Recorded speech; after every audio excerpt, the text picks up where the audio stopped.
Bonjour Mathieu Kassovitz. Bonjour. La haine, jusqu'ici, rien n'a changé. Incroyable, 29 ans après, le film culte se retrouve un spectacle.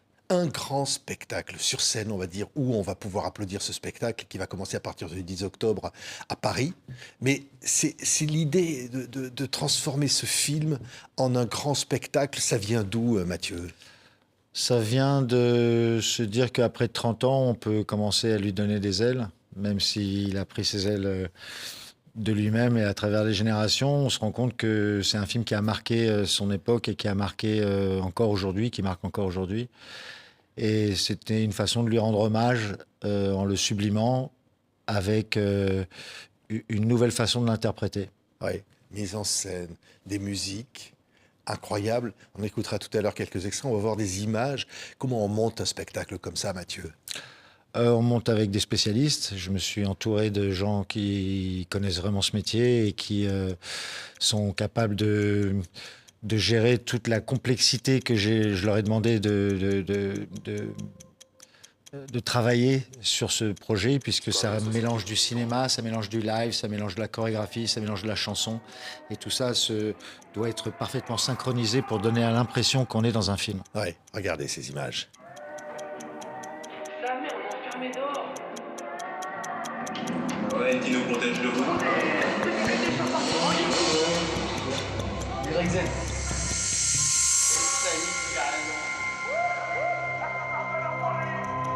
Putain, qu'est-ce que t'as des sons pour la donner tellement supérieur de dire ce qui est bien, ce qui est mal, quoi. Hein, pourquoi t'es jamais de mon côté? Pourquoi t'es toujours du côté des gens qui chutent? Attends, de quel côté tu parles? Hein, c'était à l'école, c'est vrai. La merde,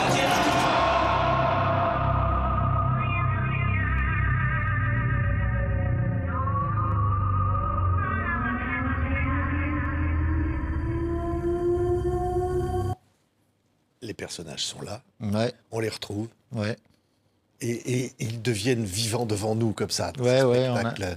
on a trouvé 3 acteurs qui sont une vraie...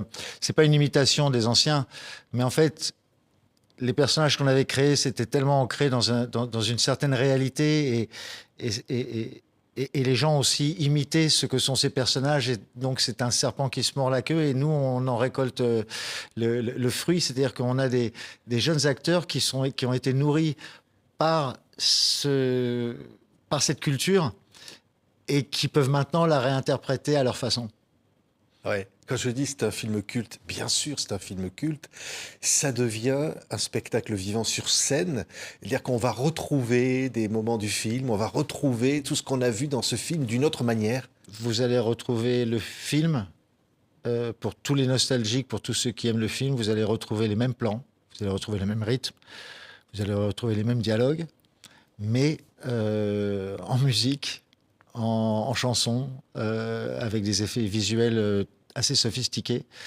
On est assez proche de l'original pour que les gens ne se sentent pas trahis. On est assez loin de l'original pour que les gens ne se sentent pas trahis. Ouais. On va avoir des images, des répétitions. Ouais. C'est comment ça se passe en ce moment? Ah, c'est Parce super que là, agréable. ça approche. Quand je vois la tournée vers Marseille, vers Lyon, Amiens, Anneville, Bordeaux, c'est-à-dire ce spectacle va aller partout. Et là, on se prépare à rencontrer le public. Ouais, c'est un gros bousin. On a mis ça en place il y a 2 ans et on a vraiment poussé loin ce que pourrait être la comédie musicale aujourd'hui. C'est pour ça que je réclame ce terme, parce qu'au début on s'est dit est-ce qu'on va appeler ça un opéra hip-hop ou quoi que ce soit, et j'ai dit non, c'est une comédie musicale qui respecte les normes et les règles de la comédie musicale. C'est-à-dire c'est féerique, c'est romantique, c'est comme si vous allez voir enfin, entre guillemets, c'est comme si vous alliez voir Roméo et Juliette, vous connaissez la fin déjà, vous savez ce que vous allez voir, et pourtant on va essayer de vous attraper à l'émotion parce que le sujet est toujours important, parce que la musique va avec l'histoire, et que tout ça nous emmène dans un film. En fait, on regarde un film en live, c'est assez étonnant, j'en suis étonné moi-même en fait quand je regarde le résultat. C'est fou d'ailleurs, c'est dire au fond, jusqu'ici rien n'a changé, c'est le sous-titre. Et c'est pour dire au fond, oui, c'est toujours là, c'est toujours notre vie, c'est toujours présent. Oui, ça fait partie de notre culture. Encore, quand je dis rien n'a changé aussi, c'est aussi par rapport au film. C'est-à-dire que le film est toujours là. Si le film ne faisait plus partie de la culture, on n'aurait pas fait ce projet. Oui, on voit des images, parce qu'on parlait de musique. C'est vrai que La Haine, au départ, le film, il y avait Bob Marley, il y avait un certain nombre de musiques qui arrivaient, mais là... Mais c'était de la musique Voilà. qu'on entendait dans les radios, à la télévision, mais il n'y a pas de musique de film. Là- Et ça là, m'a on toujours a- frustré de ne pas avoir de Ouais. musique de film sur ce film. Mathieu Chédid, Angélique Kidjo, c'est quand même... Regardez ces images. On a c'est Chico, des gypsies, on a plein de gens vraiment très étonnants. Tiens, on a, on a vraiment un panel de gens qui couvrent tout ce qui est la chanson française aujourd'hui, que ce soit M qui est dans la douceur et avec Angélique Kidjo qui sont qui font un morceau sur le vivre ensemble, mais pour pouvoir vivre ensemble, il faut aussi apprendre à fermer sa bouche. Et donc c'est la première scène du film, du spectacle, pardon. Et ça ouvre d'une manière très comment dirais-je, presque naïve sur un spectacle qui commence d'une manière très joyeuse, un peu comme le film. Ouais. C'est une comédie. Et on sait où ça va aller ensuite. Et donc, on a tout un panel d'artistes. On a Sofiane Pamar, on a Doria, qui a fait une chanson absolument magnifique. On a The Blaze en électro. On a vraiment... on a voulu représenter toute la musique des quartiers dans cette totalité. C'est pas un spectacle rap. Oui. C'est pas un endroit... Il y a du rap. C'est 50% environ de la musique. Le reste, ça reste très ouvert sur le monde. Oui, d'ailleurs, ce vivre ensemble, on va l'entendre. M, Angélique Kidjo, Chico and the Gypsies, c'est une musique qui va accompagner peut-être comme ça, qui va devenir celle de tout le monde en sortir de ce spectacle. C'est le but, c'est que ce qui est intéressant quand on fait ce genre J'ai la chance d'avoir fait un film qui passe à travers le temps. Donc je me relance sur un projet pour rendre hommage à ce film. J'espère que ce projet-là va aussi vivre à travers le temps. Pour qu'il vive à travers le temps, il faut que les chansons soient universelles et passent à travers les époques. Donc on n'est pas allé faire des chansons qui sont à la mode. On est allé essayer d'aller taper dans le talent de ces artistes qui, on pense, seront là encore dans 10, 20, 30 ans. Ouais. Et Mathieu Chédid fait partie de cette ouverture dont on avait besoin. J'ai toujours pensé que ce spectacle devait commencer avec lui. Même s'il ne représente pas la banlieue. Il représente toute une partie de la France qui est aussi dans la banlieue. Oui, mais quand même, je disais 29 ans après, ce film incroyable, l'histoire de ce film est incroyable, César évidemment du meilleur film, prix à Cannes, il y a quelque chose qui fait que Spielberg l'a adoré, Jodie Foster, tant d'autres, qui a traversé le monde, a exprimé quelque chose presque d'universel, continue d'exprimer quelque chose d'universel. Oui, mais on a eu la chance, ouais, qu'est-ce que je vous dis, on était bons. Vous savez, c'est... à part quand on est un génie, comme parlait Spielberg est un génie parce qu'il est capable de le faire à chaque fois. Mais quand on est quelqu'un de régulier comme moi, on a la chance de pouvoir le faire une fois. C'est un moment où on est tous au même moment, au bon temps, à la bonne place, et on a la même énergie. C'est très difficile de refaire ça. C'est très difficile de retrouver cette énergie. C'est pour ça que j'ai pas fait La Haine 2, c'est pour ça que j'ai pas fait de film comme celui-là. Ouais, c'est aussi un choix artistique à l'époque du noir et blanc. C'était le choix de dire je veux faire un film, je veux être libre. C'était un choix. Enfin, c'était un choix économique plutôt parce qu'on n'avait pas l'argent pour faire un beau film en couleur. Donc on s'est dit au lieu de montrer la cité en couleur, que c'est pas beau parce qu'on peut pas contrôler les couleurs, montrons-la en noir et blanc, au moins elle devient graphique. Ouais. Quelle musique avec Clara Luciani. Cette musique-là qui accompagne donc La Haine, jusqu'ici rien n'a changé, spectacle sur scène absolument incroyable. Et quand on entend cette musique, on se dit ouais, elle était nécessaire. Et elle vient presque compléter la légende. Vous allez voir j'espère que vos auditeurs viendront voir le spectacle, mais si vous venez voir le spectacle, attendez-vous à prendre plus d'émotions que vous n'en avez eu quand vous avez vu le film la première fois. On a une fin qui est plus forte que celle du film, je pense. Ah oui. Ouais. Parce que la fin du film... La fin du film, c'est ce qui a fait le film. Oui, mais c'est ce qui a fait le film, c'est le choc qu'ont pris les gens. Le but du film, c'était de tomber amoureux de ces trois personnages et en tuer un à la fin. Et de dire tout d'un coup, passer de « il le mérite » à « c'est injuste ». Et ça, on a réussi ce coup-là. Là, notre but là, c'est d'accentuer cette réflexion en fait. Le film laissait beaucoup de questions en suspens.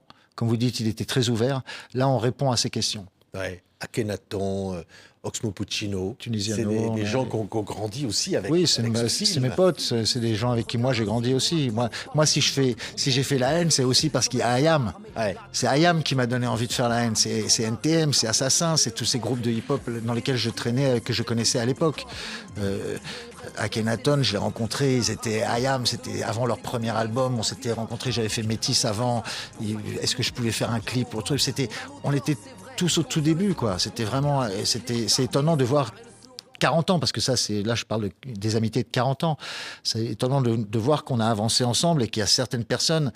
Vous savez, il y a un truc Live Nation qui diffuse, avec qui je travaille, qui s'occupe des plus gros concerts en France. Un des patrons de Live Nation, c'est un ami qui s'appelle Angelo.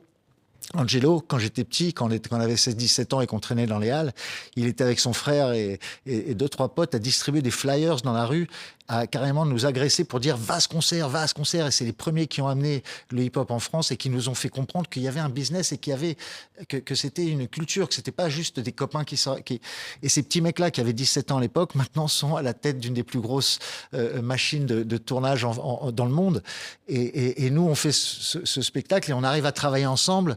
Et donc, on est resté dans la même famille qui a été à l'origine du film. Et c'est ça qui donne cette énergie si spéciale que vous allez voir sur scène. Ouais. Mais à l'époque, on peut se dire, ce film pouvait faire bouger les choses. Non, les films font pas bouger les choses. Les gens font bouger les choses. Les gens font bouger les choses. Mais ça a fait bousculer quand même certaines... Oui, mais si on est là 30 ans plus tard et que le problème continue et qu'il y a encore... Vous savez, deux jours après qu'on ait annoncé officiellement qu'on allait faire ce spectacle, Naël est mort. Donc, c'est là qu'on a créé Jusqu'ici, rien n'a changé. On se posait la question, comment on allait appeler la haine sur scène, la haine opéra rock. Et quand Naël est mort, on s'est dit, en fait, jusqu'ici, rien n'a changé. C'est pour ça qu'on est là. Ouais. Donc c'est encore le temps de faire bouger les choses. On y croit. Toute bonne comédie musicale est une comédie musicale politique ou sociale. Si vous regardez dans l'histoire des comédies musicales, toutes les bonnes sont des histoires sociales, sont des histoires politiques. On est complètement dans cette ligne. Ouais. Dans cette ligne, comment dirais-je, ligne historique de la comédie musicale. J'ai pas voulu recréer la comédie musicale en cassant les genres. J'ai voulu adapter ce qu'on connaît de la comédie musicale et ce qu'on aime dans la comédie musicale et l'adapter d'une manière plus moderne que ce qui se fait aujourd'hui. Alors moi, je suis pas un amateur des comédies musicales. En fait, j'en ai jamais vraiment vu, les comédies musicales en live. Je les ai vus au cinéma. Je vois West Side Story, que je connais par cœur, Singing in the Rain, que je connais par cœur, ou les Ziegfeld, ou des choses comme ça. Mais je sais que moi, ce que j'ai amené dans ce projet-là, c'est ma vision cinématographique sur un projet live. Et ça, c'est quelque chose que... je travaille avec des techniciens canadiens qui ont fait toutes les grosses machines qui existent en ce moment, que ce soit de Justin Bieber au Cirque du Soleil. Et on essaye de trouver une référence, parce que moi, je cherche une référence pour en parler aux journalistes qui n'ont pas vu, comme vous, qui n'avez pas vu encore et qui se demandent ce qu'on fait. Oui. Et j'en trouve pas. On n'en trouve pas. On n'arrive pas à savoir si c'est du cinéma live, si c'est du théâtre cinématographique. Tout ce qu'on sait, c'est que on a inventé un truc il y a 2 ans. Et il y a 3 semaines, on a vu que ça marchait. Ouais. Voilà. Donc c'est un truc qu'on n'a jamais vu, en fait. C'est un truc qu'on n'a jamais vu, ouais. Je pense vraiment, parce qu'on raconte une histoire sous forme de concert, sous forme de théâtre, sous forme de danse, mais pourtant c'est une histoire dans le rythme d'un film. Il n'y a pas de changement de décor où on ferme le rideau et on revient 3 minutes plus tard. C'est 2 heures de spectacle et vous allez être... C'est très étrange. Au bout de 5 minutes, vous oubliez que vous êtes en live et pourtant vous avez l'énergie du live et cette énergie qu'on a avec les danseurs, les acteurs. On a créé une troupe qui est extrêmement heureuse de venir travailler tous les jours parce qu'ils savent, parce que tout ce qu'ils font, les danseurs, tous ces gens-là, je vais les voir, je leur dis non, tu rentres, voilà ton rôle en tant que danseur. Tu exprimes ça. Tu vas de là à là parce qu'il se passe ça. Et tu amènes l'histoire de là à là. Et donc, ils ont tous conscience qu'ils font partie d'une troupe théâtrale plus qu'un show musical et de danse. Et ça fait toute la différence. Ouais. Et se dire, on va recevoir un coup au cœur comme ça. Ah oui, parce que moi, je pleure à chaque fois, là, en ce moment. Chaque fois qu'on fait un filage... On va tomber amoureux des personnages. Chaque fois qu'on fait un filage, je pleure. On va les aimer. C'est aimer les personnages, mais c'est surtout prendre conscience de ce besoin d'amour qu'ont les gens, pas juste les gens de banlieue, mais qu'on a tous. Et c'est ce qu'on essaye de partager avec le public, c'est que oui, ça s'appelle la haine, mais on sait où est la solution. Et la solution, elle est dans l'amour. Donc c'est tout le travail qu'on fait pour essayer de retourner les convictions, essayer de dire... Oui, il faut combattre. Oui, il faut cette haine qui est un moteur, qui est un vrai moteur vital. Mais la seule solution, malgré tout, elle est dans l'amour. Donc, comment fait-on pour aller de la haine à l'amour? Et c'est tout le sujet et la façon dont on a construit le spectacle. On a trop envie, Mathieu, d'aller voir ce spectacle. Personne ne l'a vu encore. Non, même Et pas là... moi, en fait. Ah oui? Mais je ne l'ai pas encore vu totalement fini. Je l'ai vu dans la continuité, mais avec chaque fois des problèmes. Ouais. On sera prêt le jour de la première. Eh bien, on y sera. La haine, jusqu'ici, rien n'a changé. On se quitte évidemment avec Mathieu Chédid, avec Angélique Kidjo, musique donc de ce nouveau spectacle, événement. Merci beaucoup, Mathieu. Merci à vous. Avec nous. Merci.